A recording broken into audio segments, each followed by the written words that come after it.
So one very important aspect about position 4, especially if you're moving between lanes, is warding. Not only the warding that you're going to be doing yourself, but also understanding the other team's warding, because most of the time you're going to have to play around their vision.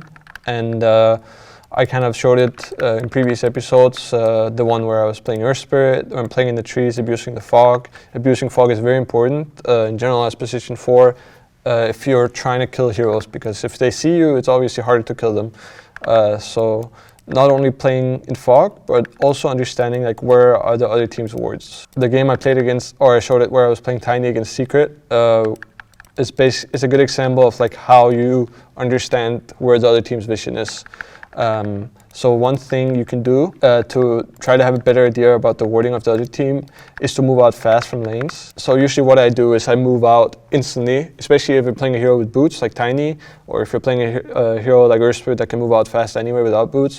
You move out as fast as you can so that you have information. You want to gather information from the other team. You can go basically anywhere on the other team's side of the map, as long as you think you're going to get something there. So this is before the rune spawns. Like a common location to go, especially on Radiant, would be to go somewhere like this. You go up this hill and you go here. And most of the time you're going to see like a position 5. Maybe you're going to see a carry. You're going to see something. Maybe the position 5 has 1 ward on him. Maybe he has 2 wards, like the game against Yapsor where he had 2 wards on him. That's the ideal scenario for you because that gives you all the information about the vision. But most of the time they're only going to have 1 ward. And this is also something that is very different from in competitive, because you can do a lot of studying or a lot of analysis of the other team's warding. So some teams, they tend to do the same warding all the time, where they place 1 ward always before the lanes in a specific area, and some teams, they vary a lot. So this is something you can study. Obviously, if you're playing solo queue, you're going to have to just abuse the fact that maybe they're not as focused, they're not trying as hard as you to understand the warding. This is something like you can get caught on both sides of the story, to be honest, because if you're playing in position 4 and you're not paying attention to the warding, and the other team's position 5 or position 4 is being very, very focused about it and actually understand, like trying to understand your movement and trying to see where you're warding, and you're not, then you're gonna get all your vision removed. You're not gonna have any idea about where their vision is, and it's gonna completely like slow down your game, especially as a playmaker. If I'm playing Tiny, I would run up here. Maybe you see somebody here. This is a spot that's not very likely for you to see somebody, but you might get here without seeing anybody, and that is also a lot of information, because that means they're not moving towards bot or they're moving in the lane. If they're moving in the lane, that means their only vision can be here. They cannot have warded this, and they cannot be like warding anywhere here, I guess, but this is not very common. So this is on Radiant. It's important to know that this is if I'm playing Radiant. There's a couple of angles, if you're playing a hero like Tiny, that you don't want them to have vision in. This ward is like the most common ward for Dire to have. So the reason why I'm running here is to make sure that they don't have a ward here, or I catch them running away after warding. If you see somebody running away when you run up here, it's probably because they warded there. They also know they're playing against Tiny, so this is a very common place to place a sentry. Even if you're not completely sure, it's a very good place to make sure that they don't have vision, because then you have an angle to run around mid where they don't see you. Another ward that I'm going to show here is this ward. When you're playing around mid as Tiny, the other team really wants to ward this spot. The only thing is that it's very obvious if it's warded. I'm going to show you, because there's a trick you can do. If you're playing Radiant, then the other team has this ward. I'll show you right now. I'll place a ward here. So Dire now has a ward here, right? I'll move this guy away. So if you're playing Tiny and Radiant, this is a very important trick, because this means that you can check this ward. So you run here. There's no vision for the tower to hit me, but it hits me, right? This means that there's 2 options. You can have a ward here, or you can have a ward here, because they have vision here. This is a way to check the vision. This is basically essential if you want to play around mid on Radiant, because this ward will destroy you. If they have this ward, you cannot make any moves around mid. Especially if you're playing between mid and top, which is the most common thing to play, is when you're playing position 4 roaming, you're playing between the off lane and the mid lane. So if you're playing here, check this ward. If you're not sure if it's here or here, you can place a sentry in the middle, and you can check both. The only problem is you have to kind of you have to make sure that you have a way of getting vision here. Maybe you tell your mid laner to put their courier there when it's flying, so you can check this ward, or you take a guess because you need to get vision there to deward. So if I use my sentry like this, and I put it here or here to check this and this, I won't be able to see the ward. I can't check it. And if it's not here, then I have a problem because I know they have a ward. That means I either have to ward it myself, which is not too bad. Sometimes you can do it just to check it, and then you get rid of it. So this is ward, and these two hills are very important for playing around mid on Radiant early game. If you're playing on side lanes, one thing that's important is if you want to get wards out at some point, which you do want to do on melee support, so it's moving between lanes, you might have to smoke for it. So let's say in the early game, you don't really have an idea about where their warding is. Like let's say you don't find a ward here, you don't really find a ward here. You might have an idea that they have a ward somewhere in the middle lane, but they have one more ward out on the lanes. Maybe their 5 got one more ward sent out. Then you have to smoke. And what you usually do when you smoke out of lanes is that I'll be going to base or something, and then you TP to one tier 2. Either you TP here, or you TP maybe here, and you smoke out. What it does when you smoke is that it makes sure that you can get wards where your opponent doesn't see you. This is a very important, this is more in competitive, but also for solo queue. If you're playing against especially mid laners that need to go jungle, you want to be able to see where they're farming and when they're going to be in which positions. So there's some spots that you want to avoid. Let's say you're smoking to ward, you want to make it so that it's hard for the other team to guess. So if I'm dire and I put a sentry here, you see the angle is only covering this circle. So you can place a ward here, and they won't find it with this sentry. This is a very common sentry to place. You can place a ward here. You'll see them if they're farming on this side, or if they're farming here or here. Let's say you're still smoked. If you do this fast, you can make the smoke here and still go towards the other side of the jungle. Basically, you want to, this depends on what hero you play against. Let's say you're playing against a Templar Assassin that wants to farm Ancients. He's going to be farming here. Or a Meepo, you want to have a ward here.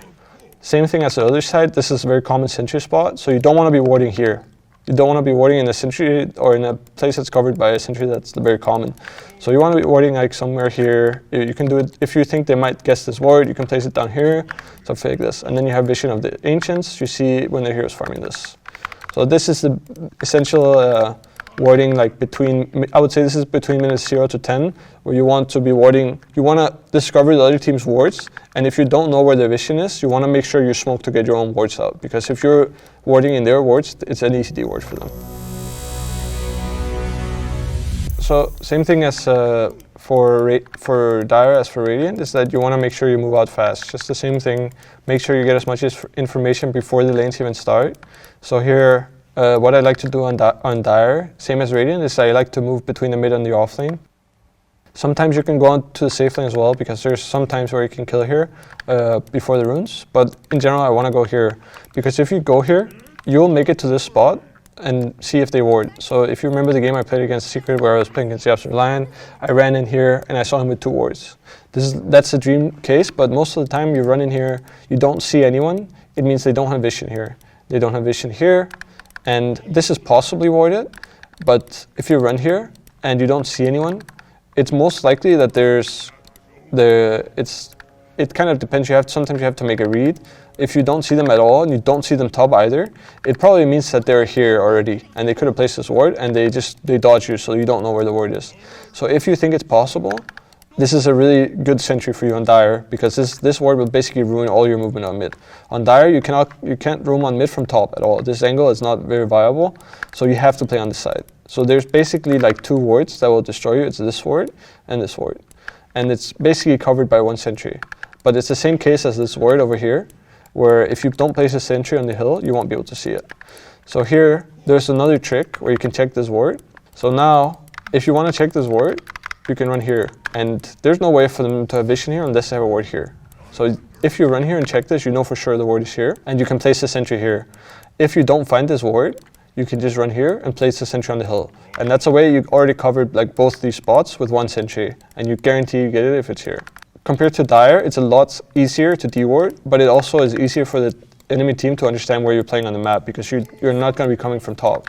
So on Radiant or on Dire, this is like the only angle. Another common ward is like somebody will place a ward here because it means they will see when you run between the lanes. They won't understand like exactly when you're going on mid, but they know like in which type, like which area of the map you are. So if they see you here, it means that on top lane they will play a lot more aggressive on your safe lane. And it also means that this guy, whoever is playing position 5, is not scared of zoning your offlaner. So most of the time, you can make reads based off how the other team plays. So that means if this position 5 is playing really aggro, even though you're not showing on the map, it probably means that he sees you with a ward. So this is, if I'm here, and this guy is basically hitting my position, my offlaner all the way to the tower, and he would have died if I'm there, it probably means he sees you. If this guy is like a capable player, which we have to assume he is, then this is probably warded. So you can read your opponent basically on off how aggressive they play on the lanes. So if you look around the lanes, you see they're playing up on lanes where you're not. It's probably because they know you're not there. Play around the vision, and the heroes that you know that they know what you're doing, you can still play around their vision. Like the problems of warding in general is there's 2 timings in the early game where you're getting wards out in general. Sometimes it's a little bit all over the place, but in general there's 2 timings. So you're getting out your wards before the lanes. It's very normal. Like almost every team or every like solo queue game, there will be 2 wards from both sides out on the map. Those wards last for 6 minutes. So you understand that even if you didn't find their wards in the early game, you know that these wards won't last until after the 6-minute mark because they placed them before minute 0. Sometimes you might have an idea that they place it a little bit after, you know, their mid laner might have gotten a ward for themselves. Like, so this is all things you can keep track of. But after minute 6, you know that their wards are gone. That means in competitive games that most of the time, pro teams, they're going to make a move to get wards out before minute 6. They're going to smoke and get the wards out before minute 6. What this does is that you have vision already placed for when your other wards run out. That means when the other team is trying to get their wards out, you see them where they're going because you already have yours out. So it's very important, that, especially in competitive games, but it's also something you can abuse in solo queue, is if you get your second set of vision out before they do, it means you will see them place their vision, unless they smoke for it, obviously, which they should. But sometimes, you know, they don't expect you to have vision, or maybe they don't have go for smoke if it's position 5, you know, and you get a free D ward. And this, for every D ward you get, it means they have won this ward, and it just makes it a lot easier for you to play roaming heroes in general. Trying to play around timings and looking at the clock, like the timer of the game, is really important as position 4, because it will determine what objectives, like where is your opponent's going to be. They're going to be on bounty runes. Is it going to be minute 6? They're going to be on a real rune if they have a bottle.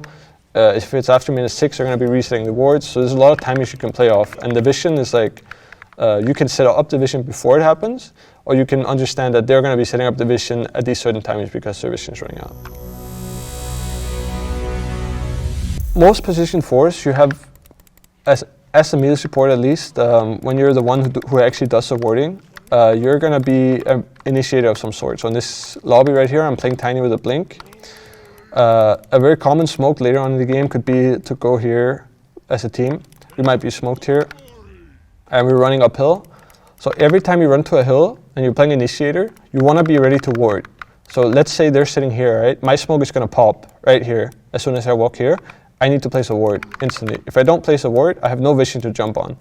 This ward is going to basically enable us to fight uphill. If I don't place this ward and I just run uphill, I'm dead instantly. My team has no vision, they don't see anything, we don't know what's going on, and our smoke is basically wasted. Let's say you walk up this hill, your smoke doesn't break, you don't really have to ward, you know. You might get the chance to run all the way here, and your smoke doesn't pop, you can place a ward for free and smoke. And if you wanna go for a kill, sometimes you don't smoke just to get kills, but you smoke to get these vision out. So let's say I'm still smoked, I run all the way here, I get another ward here for free. 2 wards in smoke, and the other team doesn't know that we're here. Another option is that we run all the way here in smoke, and the smoke breaks, and I put a ward here. Just like here, when you're walking and your smoke breaks, you want a ward for the fight. So I place this ward, you jump, you use your combo, just like that. So that's the general idea. If you're warding at position 4, you use it for your own initiation, because it's the most important part of the ward, is that you're able to fight in it. So the vision is like essential for the fighting. And sometimes you place these wards preemptively. It means the next time our team smokes, we can do the same thing. We can smoke to these wards that we already placed. So we can go from here to here. We might see somebody farming the ancients, and we can just go on them and smoke. And it's a free kill. just to sum it up, in general, when you ward as position 4, your job is mainly to ward in the early game. If you're playing hero that boots or hero that moves fast, it means that you're responsible for getting wards out fast. It's the same concept as when, like let's say the second set of wards, it's the same concept with the first set of wards. You want to get it out before the other team.